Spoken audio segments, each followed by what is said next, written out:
Imagine you're standing at the edge of a bustling city, the sounds of honking cars, chattering pedestrians, and endless advertisements blending into a chaotic symphony. Now, try to picture stepping into a quiet room where nothing but the sound of your thoughts echoes back. This stark contrast between the frenetic energy of modern life and pockets of intense focus is at the heart of what Cal Newport explores in his book, Deep Work. In today's world, we're constantly bombarded with information and distractions.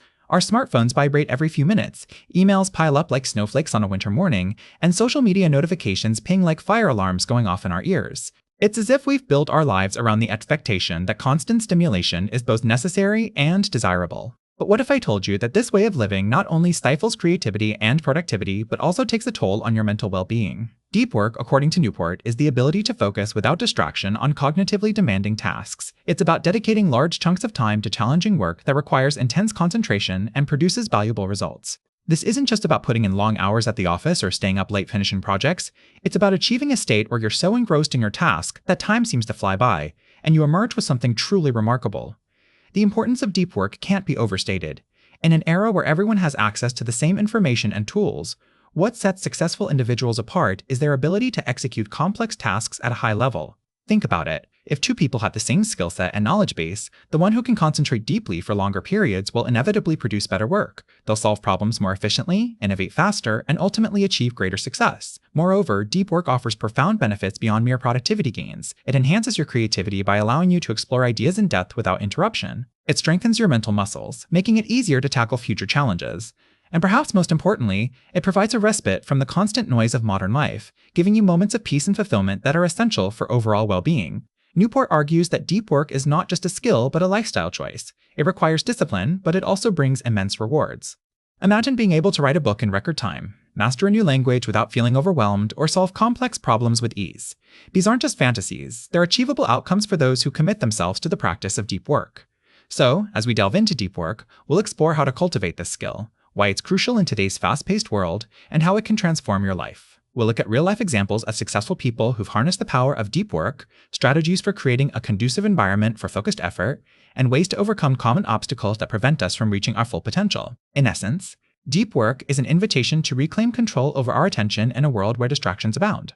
It's about rediscovering the joy and satisfaction that comes from pushing past mental boundaries and achieving greatness through sustained concentration. So let's embark on this journey together, armed with the knowledge and tools we need to make deep work a cornerstone of our lives. So, we've established that deep work is this incredible state of intense focus where you can accomplish amazing things. But how do you actually get there? Well, it's not just about sitting down and trying to concentrate really hard. It takes a bit more finesse and strategy than that. Cal Newport outlines several techniques and strategies for achieving this coveted deep focus. First off, let's talk about the idea of building a fortress around your work time. Imagine you're a medieval knight preparing for battle. You wouldn't just go out with your armor half on, right? No, you'd make sure everything is perfect before stepping into combat. Similarly, Newport suggests creating an environment that shields you from distractions. This could mean anything from closing your email during certain hours to using apps that block distracting websites. The key here is to treat your work time like it's a sacred space where no interruptions are allowed. It might seem extreme at first, but once you get used to it, you'll find yourself getting so much more done in less time. Another powerful technique Newport discusses is the concept of batching similar tasks together. Think about it like this. If you have 5 emails that all need responses, do you really want to switch back and forth between writing those emails and other activities? Probably not. It's a lot more efficient and mentally taxing to set aside a specific block of time to handle all your emails at once. This way, you minimize context switching, which is essentially the mental equivalent of starting and stopping a car repeatedly on a highway. Each time you switch tasks, it takes a little bit of time for your brain to reorient itself. By batching similar activities, you can maintain your focus and momentum much more effectively. Now, let's delve into the fascinating concept of deep work sprints. This is where Newport really gets creative with his strategies.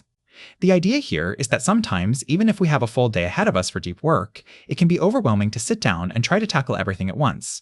So instead, he suggests breaking your work into smaller chunks, say 90-minute blocks, and taking short breaks between them. This approach not only makes the task feel more manageable, but also leverages something called the Pomodoro technique, which has been shown to boost productivity. During these sprints, you can push yourself to achieve incredible levels of focus because you know it's only temporary, and the short breaks in between help keep your mind fresh and ready for the next burst of concentration. But what about those days when distractions seem impossible to avoid?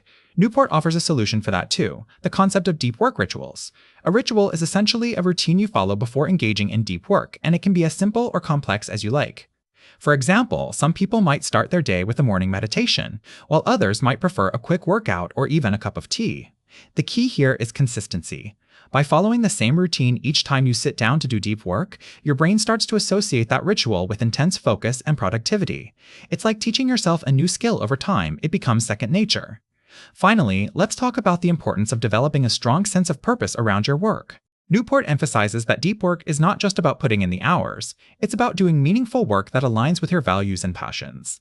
When you're genuinely invested in what you're doing, it becomes much easier to maintain focus and push through challenging moments. This doesn't mean you have to love every single task you do, but having an overarching sense of purpose can make the day-to-day grind a lot more tolerable. In essence, achieving deep focus is not about being superhuman or trying to force yourself into a state of constant productivity. It's about creating systems and strategies that work for you, leveraging your strengths, and finding ways to minimize distractions. By adopting some of these techniques, whether it's building a fortress around your work time, batching similar tasks, doing deep work sprints, developing rituals, or focusing on purpose, you can start transforming the way you approach your work and achieve incredible things through sustained concentration. Remember, it's not about how many hours you put in, it's about how effectively you use those hours when you do sit down to work. So let's embrace these strategies and make deep work a cornerstone of our lives. Now that we've explored various strategies for achieving deep work, it's crucial to address one of the biggest hurdles: distractions. In today's hyper-connected world, our attention is constantly pulled in 1,000 directions: emails, social media alerts, coworkers popping by with quick questions. These interruptions not only eat into your productive time, but also make it incredibly difficult to get back into a state of deep focus once you've been disrupted. Cal Newport emphasizes that the key isn't just recognizing these distractions, but actively working to eliminate them from your work environment. This might mean setting clear boundaries, like designating specific times for responding to emails or turning off notifications on your phone during critical work periods. It could also involve rearranging your workspace to minimize visual and auditory interruptions, perhaps moving away from a bustling office to a quieter corner or using noise-canceling headphones. One of the most impactful strategies Newport suggests is the concept of the deep work habit loop. This involves creating a routine that makes it easier to fall into deep work states. For example, starting your day with an hour of focused time before checking emails can set a productive tone and make it harder to slip back into shallow work once you've begun. Over time, as this becomes a regular part of your schedule, your brain adapts and finds it easier to enter deep focus. Building this habit also requires discipline and sometimes sacrifice. You might need to say no to social invitations during key work hours, or resist the urge to browse the internet when you're feeling restless. The temptation to check your phone every few minutes can be overwhelming, but Newport argues that the more frequently you indulge in these shallow tasks, the harder it becomes to engage deeply with complex problems. Another critical aspect of overcoming distractions is developing a strong sense of purpose and passion for your work. When you genuinely care about what you're doing, it's much easier to stay focused even when the going gets tough. Newport shares stories of professionals who found their deep work through niche interests or creative pursuits that felt meaningful to them. By aligning your work with something that excites you, you create a natural motivation to push through distractions and maintain high levels of focus. Moreover, it's important to understand that building a deep work habit is a gradual process. There will be days when you struggle to stay focused, or where unexpected interruptions derail your plans. It's okay to have bad days. The key is to not let these setbacks discourage you, but instead use them as opportunities to learn and refine your strategies. Over time, with consistent effort and adaptation, you'll find that deep work becomes more natural and rewarding. In conclusion, the journey towards deep work is challenging but incredibly worthwhile. It's about transforming the way we approach our most important tasks, from simply putting in hours at a desk to cultivating a state of profound concentration and creativity. By mastering these skills, we can unlock productivity levels previously thought impossible and achieve remarkable things in our careers and personal lives. So, whether you're a student cramming for exams, a professional aiming for career breakthroughs, or someone looking to tackle creative projects, the principles outlined in Deep Work offer powerful tools for success. In an era where everyone is trying to do more with less, learning how to focus deeply on your most valuable work can give you a significant edge.